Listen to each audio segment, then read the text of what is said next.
And how I want to start today is just doing a little bit of a recap of what we covered yesterday so that we really complete this journey in a deep and reflective way, because we're starting to get into where you'll be starting to go into a zone in this course that you've never been into before. So at the beginning of the course paper yesterday, my big challenge to you is, what do I see wrong in positive youth development? What do I see wrong with positive youth development theory? Because, like I said to you yesterday, I personally have an issue with positive youth development theory. And what was interesting on the radio, because I listened to National quite a bit, was actually they were beginning to with the whole debate around retirement age, question Western concepts of retirement altogether. And what I was challenging to you yesterday to think about is that all youth development theory has a whakapapa. And positive youth development, whakapapa's back into the crisis-based theories that we know of, but those crisis-based theories, whakapapa back to G. Stanley Hall, the father of adolescence. Now, G. Stanley Hall, for those of you who did 5102, you'll know that he saw adolescents from other cultural groups as deeply problematic. So he saw normal adolescents as being white and male. Everything else was abnormal, and girls had to be locked away. And so I began to challenge you and say, should we really be always relying on positive youth development when it may not be the answer for all questions? Now, I'm not saying throw it out with the bathwater, but should we be relying on it? And one of the issues that we looked at was youth suicide. And I got you to brainstorm all the causes of youth suicide. And we realised that actually, as a society, we always tend to think about the individual first. And individual factors, when actually there can be social factors that cause youth suicide that are deeper, much deeper. And Cliff, it was actually interesting not having you here, because you and Neville would have started pinging off each other at this point, because I showed the class two graphs. One graph looked at where New Zealand sat in the 1990s with regard to youth suicide compared to other countries, compared to Portugal, compared to Russia, or the Soviet Republic it used to be called back then, compared to the Czech Republic, to the United States, to Austria, to Luxembourg, wherever that one is, I think it's in Europe somewhere. New Zealand is right up the top. And I said to you, suicide may not be caused only by psychological stuff. And so if we look at just the individual youth and try to address issues like suicide with that individual youth, we just might not. We need to get deeper, we need to go bigger. So I showed you this graph, the graph of shame. This here, but for our young males, we didn't actually look at this difference, but although we did talk to this difference, this here for young males is 1978. Our suicide rate is closer to 0 than it is to 50. By the time we get to 1995, it's right up close to 50. And of every 100,000 people, 50 young people will took their life in 1995. And the graph has stayed like this and started to peak a little bit more now. And my question to you was, well, what happened? We seem to be pretty stable. We don't want any suicides, but we're pretty stable till we hit the 1980s. So you'd know what we talked about, Cliff. Mm-hmm. The big economic changes. Yeah.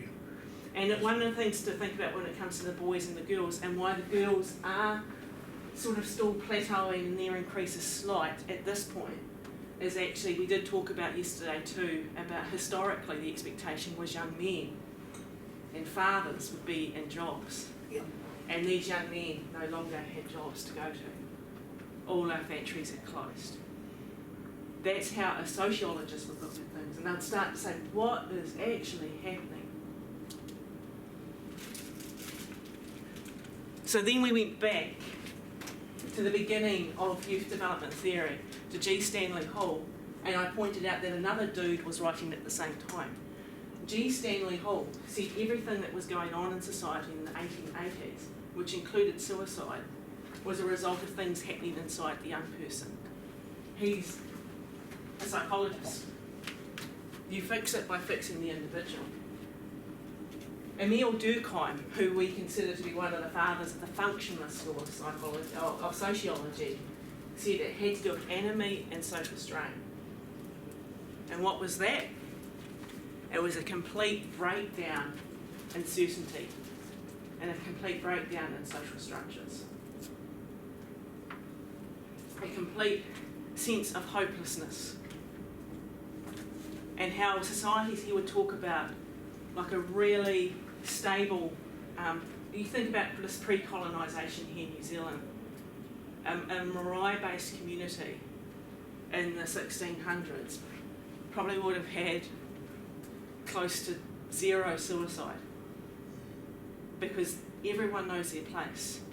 The institutions, everyone knows what role every institution plays in their life. Everyone has a place. But we now live in a society where there's so much choice that actually young people get disconnected really easily. Particularly young people that come from broken backgrounds. And I talked to you then about how sociology is really concerned with this question. Why am I here? What is my role? What is my place?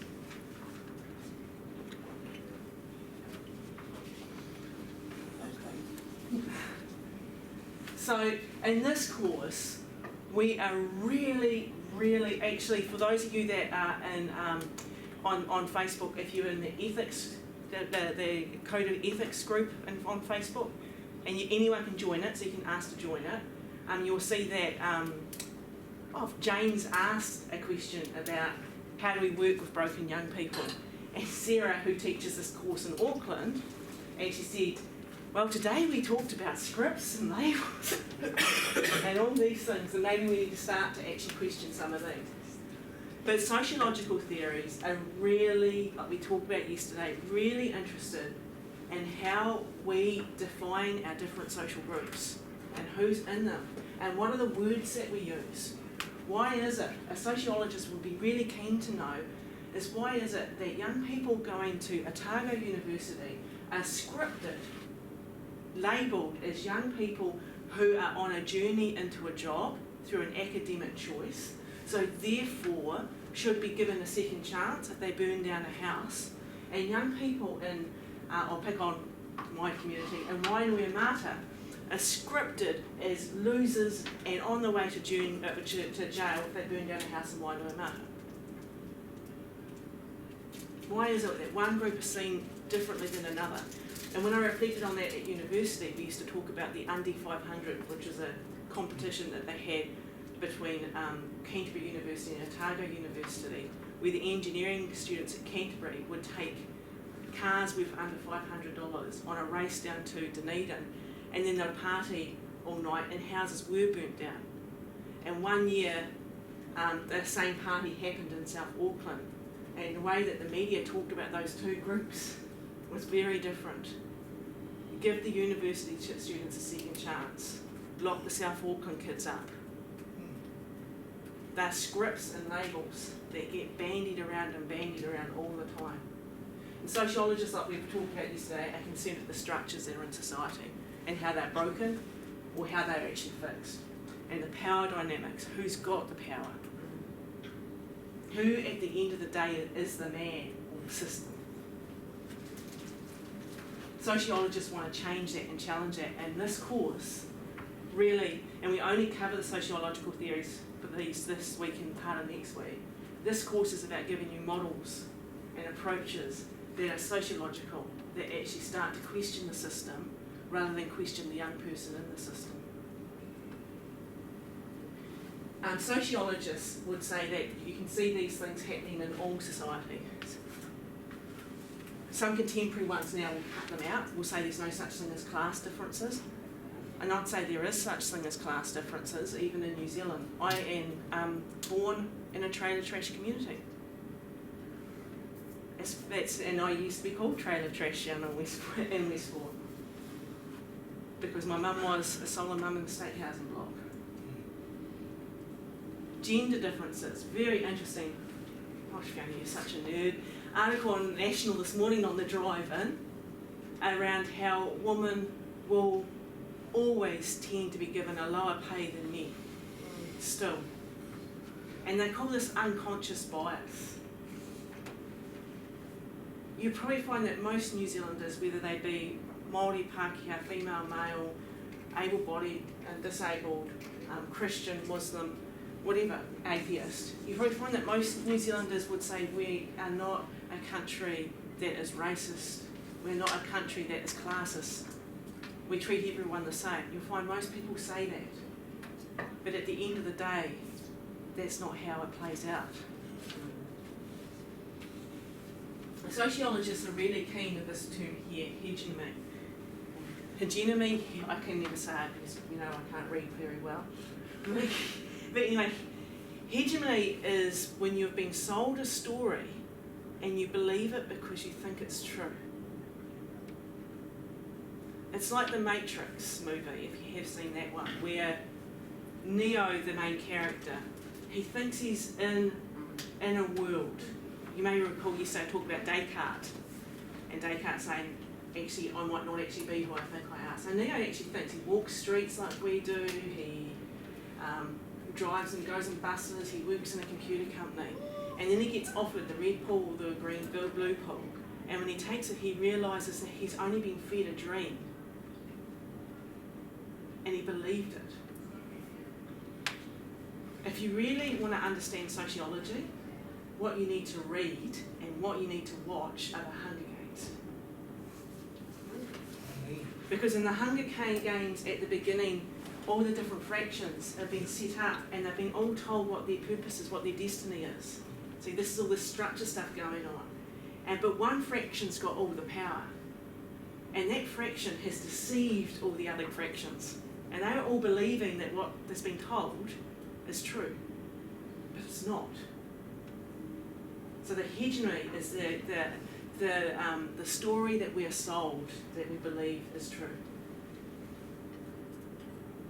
In New Zealand, it can be something considerable as we live in a society that we need to be continuously thinking about our economy. Do we really? Sociology wants to know, why do some groups get labelled and others not? So like I was talking about yesterday, marked and unmarked, why is it that we don't say male or blacks? That's what a sociologist will say, why is it? Because actually at the end of the day, to be normal and a rugby player is to be male and a rugby player. Every other type of rugby player is abnormal, so it has to be labelled.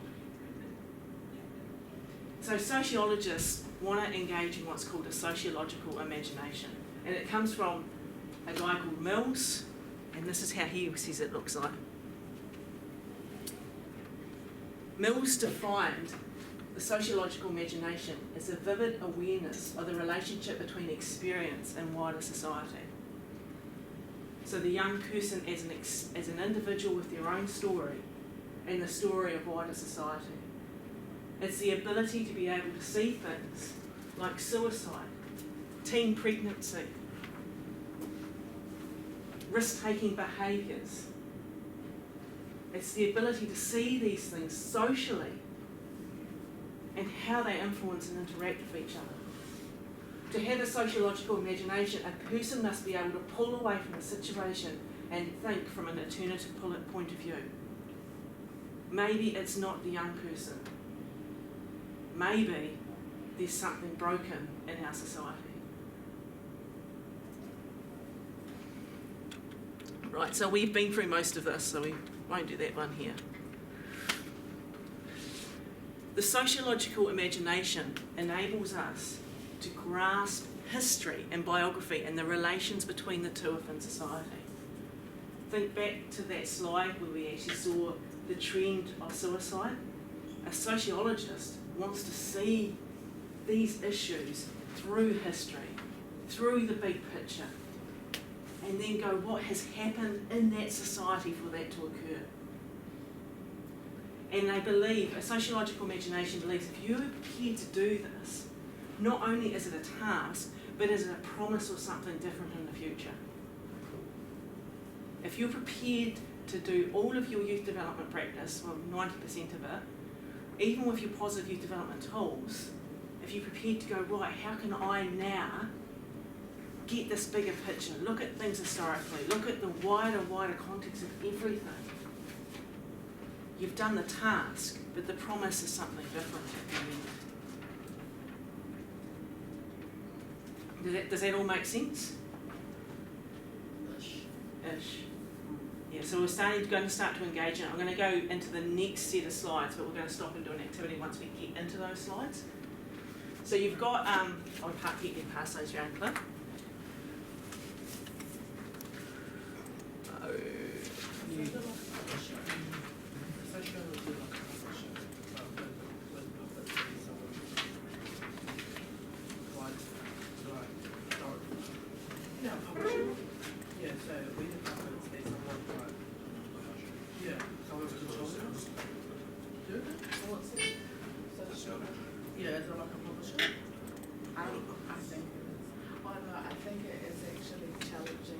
Challenging that.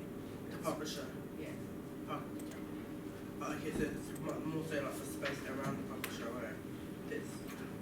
Yeah. So society would be like publisher, and sociologists would be like challenging society. Challenging. Is that right? Yeah. Yeah. So the sociological imagination would be going, let's look at the bigger picture and start to challenge it. You know how I think, right? What a kind of put it to something. It will start to map out soon. Cool. Some of the stuff some of you have seen before, but we start to get right into it. So you've got Durkheim and this whole idea of social structures, and Durkheim and his ideas of suicide are really interesting because he points out that not only are communities at risk of suicide when there's enemy, when everything's broken down, Durkheim also points out that communities where expectations are really, really high and the structures are too cemented, you'll also get suicide as well. So hence why in Wellington, I'll pick on two areas, the Hutt Valley is seen as a high risk area for youth suicide, okay? But also Victoria University is seen as a risk area for suicide. Is it because of the pressure? The pressure and the expectations. A lot of the students that I used to work with at Vic were often being asked by their parents to follow in their footsteps, particularly in law.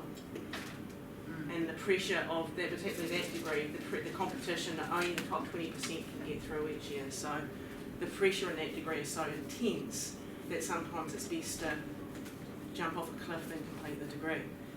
The same thing with why we've got high youth suicide here with our Māori and Indigenous. I'd go, well, look, there's a complete population, a complete structural breakdown with our Pacifica communities coming over from the islands to actually bring hope and change, stepping into work in the 1970s. So this is me going sociological here. And then all of a sudden the mana restrict from their families when dad has to come home and say, I ain't got no job no more.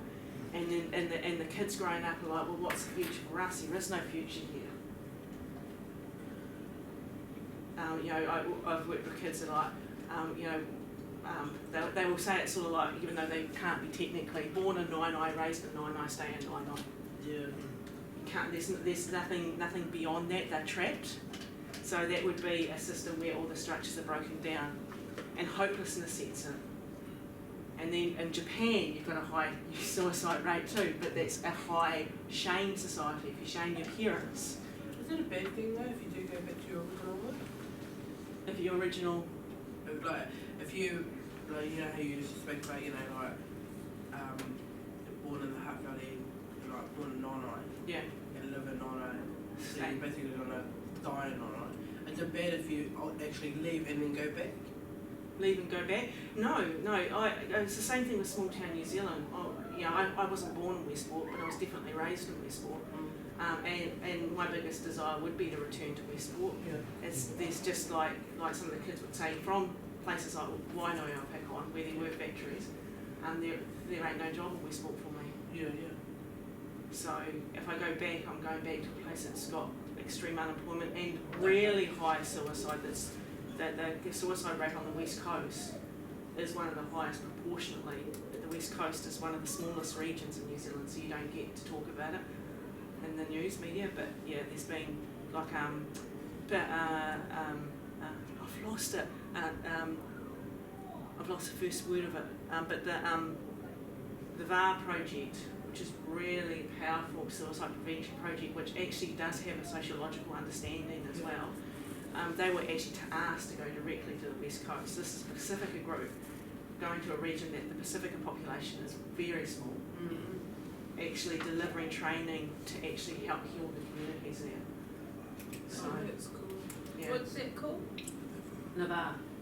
You can find them on Facebook. Often I share their posts on our page. LEVA. LE is the space. And they offer trainings too. So when the trainings come up, I post those up on our youth development page because they are some of the best trainings you can get. Okay, so Merton comes along. So Durkheim comes along, and in the 1950s, you may remember from 5102. That's when all of a sudden the teenager is invented and the consumer is invented, and Erickson talks about the identity crisis. Well, in the Chicago school, they were talking about subcultures back then and youth gangs. But they were also talking about society as well and what's going on in society. And they said, and this is the work of Merton, he said, I want to actually look at what happens in a society where the aspirations of that society cannot be met by everyone. And most of you would have got this with Arden, but we, as I say, we go deeply into this now. I like to see this, his ideas, as resource and opportunities. Okay? So every society defines what it means to be successful. Every society defines what it is to be successful. In New Zealand, we have a definition of what it is to be a successful New Zealander. What do you think success looks like in New Zealand? What's some things you would expect to see if you were to be successful here? Good job, Own a house, car, family. Yeah, that's typically it. Job, house, car, family, holiday, friends. That's how we would define success in New Zealand. There's like class though.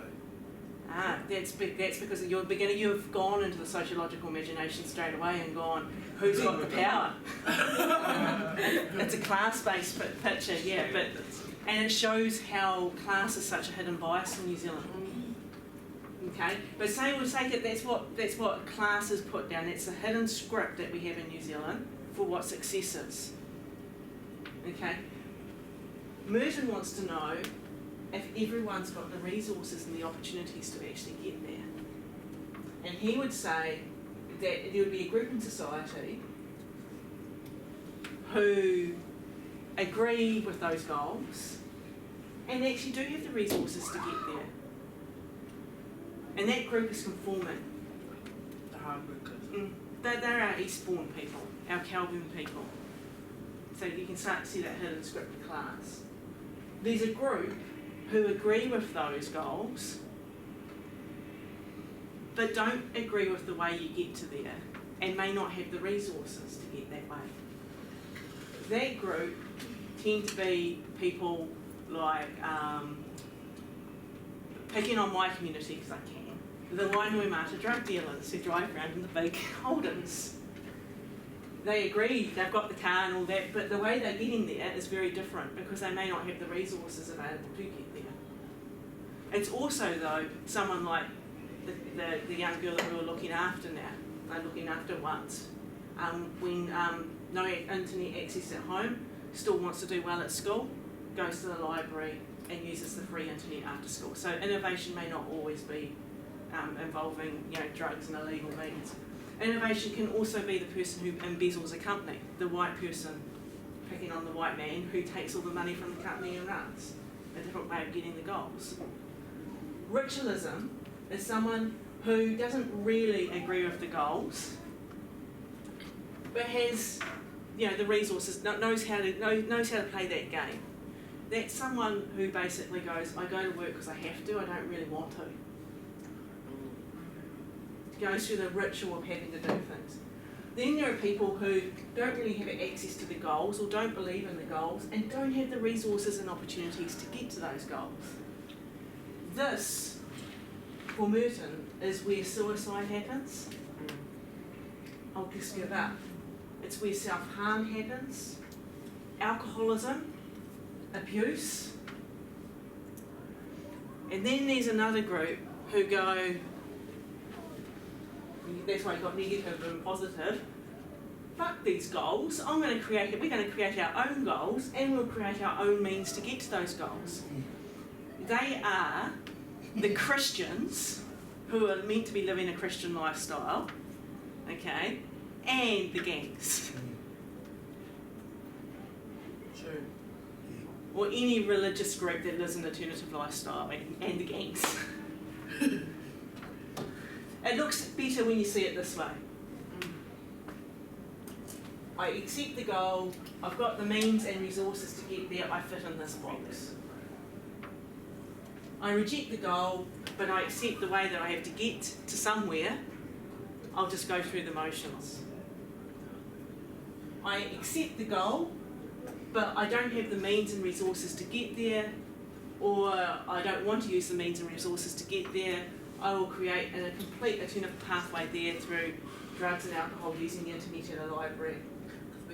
I have no access to the goals, I've got no way of getting there, I'm just going to get out of here. Now, this theory for me was really, really powerful, because those of you who know my story will know that as a kid we shifted down to the West Coast. Westport was going through some of the worst times it ever did in the 1980s, which meant the unemployment rate shot up, suicide shot up, alcoholism shot up, everything shot up. And in my own home, my mum was under a lot of strain, so that's where the idea of strain theory comes from. So much strain she had to find some way of actually coping, and the way that she did that was through abusing us. She took it out on us because she said that she just couldn't find any hope at all. And that enabled me to forgive her. When I could start to see actually what was going on was sociological around her. So is it actually the person that puts themselves in their box, or society that puts that person in I think you their get forced into a position. You can move between the boxes, box? but I argue youth workers need to be in these two boxes. Some youth workers work well in that box, that's okay. But if we want to be sociological as youth workers, how are we going to innovate so our young people can create different pathways to meet to those goals? Or how do we actually go, F this, we're going to work with our young people to create a new society, a new set of goals and means to get there. But there is a possibility that in our lifetime and within our whānaus, all that is seen in practice. Yes. There is. Okay, so we're going to see it in action.